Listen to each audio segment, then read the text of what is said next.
नीट paper फुटी प्रकरणी देशभरात ज्या ते संतापाची लाट पाहायला मिळते. छत्रपती संभाजीनगरमध्ये सुद्धा क्रांती चौकात आपण या ठिकाणी काँग्रेसच्या वतीने सुरू असलेलं आंदोलन पाहतो. त्या आंदोलनात जे आहे काँग्रेसचे खासदार खाडे सुद्धा या ठिकाणी चित्र आपल्याला पाहायला मिळते. या ठिकाणी विद्यार्थी सुद्धा मोठ्या संख्येने सहभागी झाले आणि पेपर फुटल्यामुळे जे आहे ते विद्यार्थी अन्याय झाला अशी भावना ठिकाणी व्यक्त होताना आपल्याला पाहायला मिळते. आपण काही या ठिकाणी संवाद साधून काय आंदोलन करताय, काय मागणी?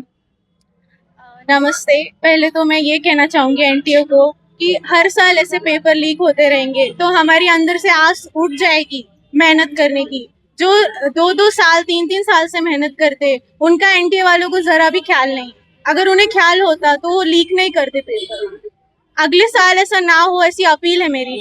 प्लीज उनको बोलिए कि ऐसे लीक ना करते रहे। 2-2 साल से हम एक ही विषय के ऊपर गोल मतलब एक अपना एक फोकस बना के रखते हैं एक गोल के ऊपर, पर वो हमारे फोकस को हमेशा डिस्ट्रैक्ट करने के मूड में ही रहते हैं।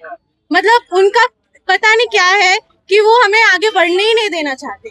या तो एनटीए को अपने इधर से हटाओ और जैसे पहले सीईटी एम्स की एग्जाम होती थी वैसे कंडक्ट कराओ ताकि हमारी जो फ्यूचर जनरेशन है वो अच्छी बन सके। कृष्ण कुमारी यादव। काय नाव आहे? ज्या पद्धतीने पेपर फुटला यामुळे विद्यार्थ्यांना कसा त्रास होतो, मानसिक त्रास होतो? सर सगळेजण आता रिलॅक्स स्टेट मध्ये वगैरे पण आणि नीटचा एक्झाम झाली किती जणांचे खूप चांगले मार्क्स येत आहे आणि ह्या सगळ्यावर असं होणं योग्य नाहीये सर। तर मग ह्या गोष्टींचा त्रास मिडल क्लास लोकांना खूप जास्त होतोय। ज्या मुलांनी खरीच मेहनत केली त्यांच्या टॅलेंटला त्यांच्या सगळ्या गोष्टींवर पाणी फिरणे। ऍक्च्युली इंडियामध्ये इतके कमी डॉक्टर्स आहेत, तिथे चांगले डॉक्टर बनावे आणि अजून डॉक्टर असावे ही अपेक्षा आहे। त्याच्यामुळे आम्ही हे सगळं स्वप्न बघितलंय, त्या स्वप्नांचं असं नाहीसं होतंय म्हणजे चुकीचंच आहे। वैष्णवी ढगे। आपण बघतोय पेपर फुटला, अभ्यास केला होता, काय मनात भावना झाल्या? खूप वाईट होत आहे जे काही चाललंय ते। आमच्या मेहनतीवर पूर्ण पाणी फिरलेलं आहे, सगळं चुकतंय। आमचं फक्त इतकंच म्हणणं आहे की आम्ही पुढच्या वर्षी हे देणार आहे, पुढच्याच वर्षी नाही, इथून पुढे हे कधीच नाही व्हायला पाहिजे। याच्यासाठी काहीतरी ठाम निर्णय घेतलाच पाहिजे। आपल्यासोबत काँग्रेसचे खासदार कल्याण काळे आहेत.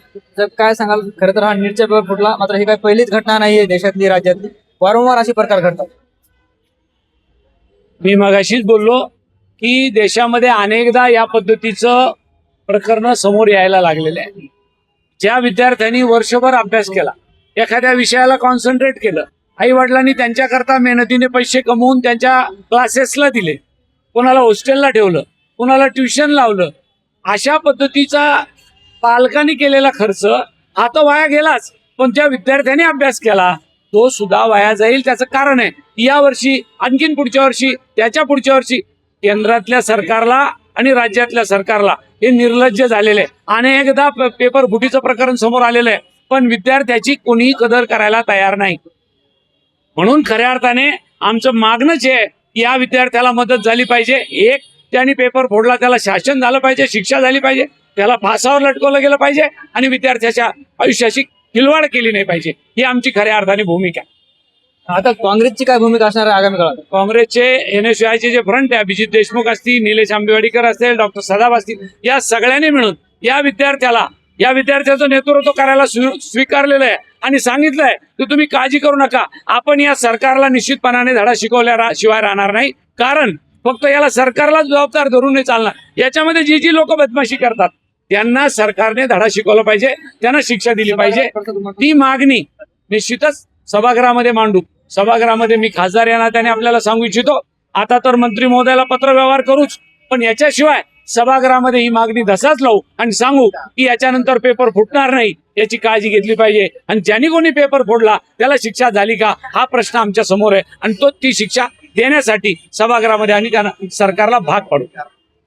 दुसरा एक प्रश्न आहे, ज्या पद्धतीनं पंतप्रधान नरेंद्र मोदी यांनी आवाहन केले की पेट्रोल डिझेल जपून वापरा, सोनं खरेदी करू नका, काय वाटतं तुम्हाला यावर? एका दिवशी पंतप्रधान मोदी मागच्या 2019च्या निवडणुकीत म्हटले होते की काँग्रेस पक्ष तुमचं मंगळसूत्र काढून घेणार आहे। काँग्रेसने तर मंगळसूत्र काढून घेतलं नाही, पण मोदी साहेबाला आवाहन करायची वेळ आली त्यांच्या नाकर्तेपणामुळे, त्यांच्या अपयशामुळे, त्यांच्या इकॉनॉमिकल पॉलिसीमुळे की आज आपल्या देशाला बेरोजगारीला सामोरं जावं लागतंय।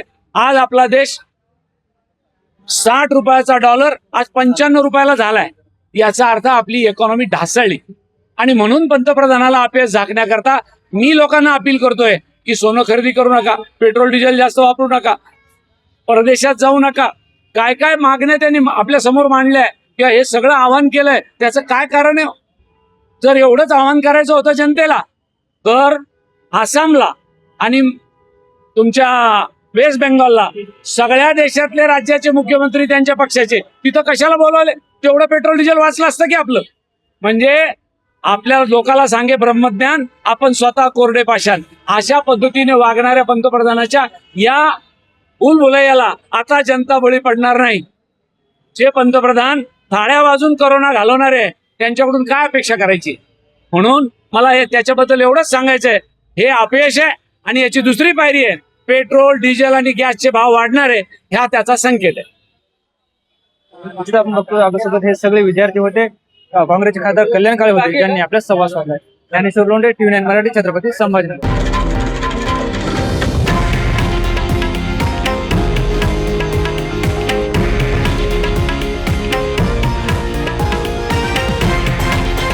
हे आहे देशातील नंबर 1 न्यूज नेटवर्क आणि आपण पाहत आहात TV9 मराठी, एकमेव.